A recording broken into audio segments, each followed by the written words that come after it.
बिहार विधानसभा में कांग्रेस विधानमंडल दल के नेता सह भागलपुर विधायक अजीत शर्मा जी ने मुद्दा उठाया कि हवाई सेवा यहाँ से शुरू हो, लेकिन इनका जो प्रस्ताव है खारिज कर दिया गया। हालांकि इन्होंने प्रस्ताव वापस नहीं लिया। इनसे बात करेंगे कि प्रस्ताव वापस तो आपने नहीं लिया और कब तक इसके लिए लड़ेंगे। साथ ही भोलानाथ पुल है, क्या लग रहा है कि विपक्ष में रहने का खामियाजा आपको भुगतना पड़ रहा है? भोलानाथ पुल भी नहीं बन पा रहा है। देखिए, आप सही कह रहे हैं, विपक्ष में रहने का तो खामियाजा निश्चित मुझे भोगना पड़ रहा है, क्योंकि अगर सरकार में हम अंग होते तो निश्चित बनता। जब सरकार के हम लोग अंग बीच में थे 1.5 वर्ष, तो ये भोलानाथ पुल का जीएम से एनओसी भी मिल गया, रेलवे से एस्टिमेट भी बन गया था 68 करोड़ का, फिर वो टेंडर के स्टेज में जा रहा था, लेकिन कुछ कारणवश वो नहीं हो पाया। फिर से जो एस्टिमेट बना है, डीपीआर बना है, वो 100 करोड़ के आसपास, तो फिर से राशि चाहिए उतना। उसी के लिए जवाब भी उसमें आया है कि जो मैंने पूछा था कि 9/7/2021 को लोक वित्त समिति की बैठक के निर्णयानुसार बैंक ऑफ सैंक्शन की राशि की पुनर्समीक्षा कर प्रस्ताव भेजने का अनुरोध करते हुए पथ निर्माण विभाग को संचिका वापस की गई थी, लेकिन अभी तक वो राशि पुनर्चित करके नहीं भेजा गया। तो उन्होंने, सरकार ने जवाब मंत्री देते हैं हमको सदन में, वस्तु स्थिति यह है कि विस्तृत परियोजना प्रतिवेदन की समीक्षोपरांत पुनः प्रस्ताव प्रेषित किया जाएगा। देखिए, ये कहानी तो हम लोग बहुत सुनते हैं, जैसे हवाई सेवा का ले लीजिए आप। हवाई सेवा का मैं 10 से 11 बजे सब सवाल उठाऊं, भोलानाथ पुल का 12 से 13 बार सदन में, जब से तीसरी बार जीते हैं। लेकिन निश्चित तौर पर विपक्ष में रहने का हमको लगता है कि खामियाजा भुगतना पड़ रहा है, क्योंकि ये जो भोलानाथ पुल के उस पार जाइएगा तो वहाँ लोग, उनका कहना है कि बीजेपी के ज़्यादा वोटर हैं। इसका कोई मतलब नहीं होता है कि आप पार्टी को छोड़ के जनता के हित में काम करना चाहिए सरकार को।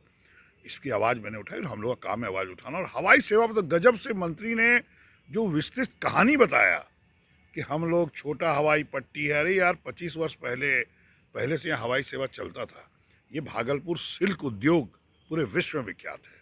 आपका यहाँ कतरनी चावल एक्सपोर्ट होता है, यहाँ पर केला, मक्का, सारी खेती होती है। अगर आप हवाई सेवा शुरू होगा तो बड़े बड़े उद्योगपति आगे कल कारखाने लगाएंगे, और कारखाने जब लगाएंगे तो वहाँ पर उनको रोजगार मिलेगा।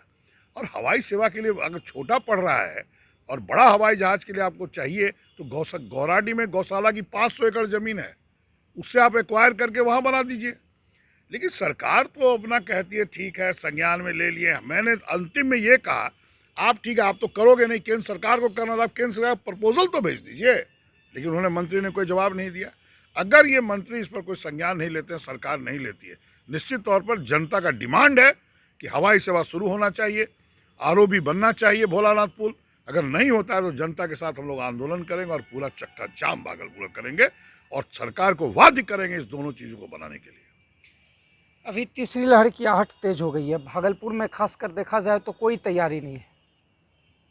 6 में से 1 ऑक्सीजन प्लांट, वो भी कल शुरू हो सका है।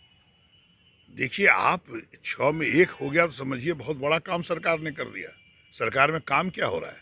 स्वास्थ्य व्यवस्था तो पूरा चरमराई हुई है, सब लोग जान रहे हैं। दूसरे लहर तक तो कोई इलाज नहीं था, लोग पेशेंट तड़पते रहते थे, मर जाते थे, कोई सुनवाई नहीं।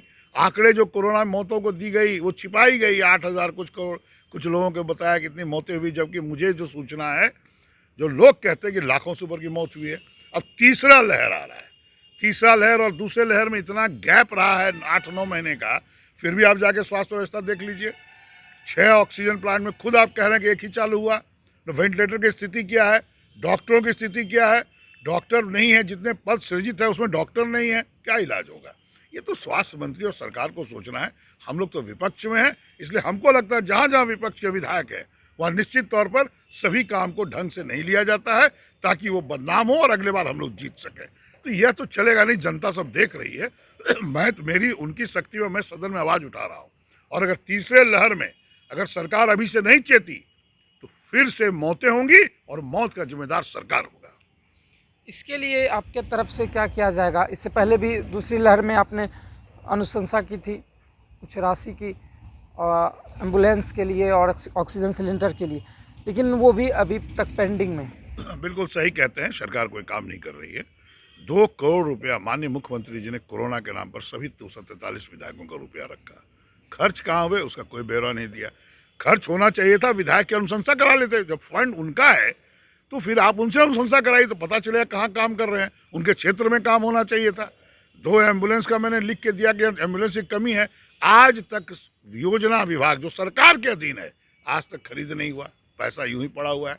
तो बिल्कुल सरकार सुस्त है कि जनता के हित में कोई काम नहीं कर रही है। स्वास्थ्य मामला तो पूरा चरमराया हुआ है। और आप स्वास्थ्य का क्या बात कर रहे हैं? कहीं देखिए प्रशासन के पदाधिकारी सरकार की कोई बात ही नहीं सुन रहे हैं, सब मनमानी कर रहे हैं। लेकिन फिर भी हम लोग का काम है जनता की आवाज़ बन के उठाना। और अगर सरकार नहीं सुनती है सदन में तो हम लोग सदन से लेकर सड़क तक आंदोलन करेंगे। आपने सुना कांग्रेस विधानमंडल दल के नेता अजीत शर्मा जी को। साफ शब्दों में इन्होंने कह दिया कि हवाई अड्डा का मसला हो या फिर भोलानाथ पुल का या फिर मायागंज अस्पताल समेत अन्य अस्पतालों की स्वास्थ्य व्यवस्था का, अगर सरकार इस पर काम नहीं करती है तो चक्का जाम करेंगे और सड़क से लेकर सदन तक आवाज़ उठाएंगे। Ashwini Kumar, big news, Bhagalpur.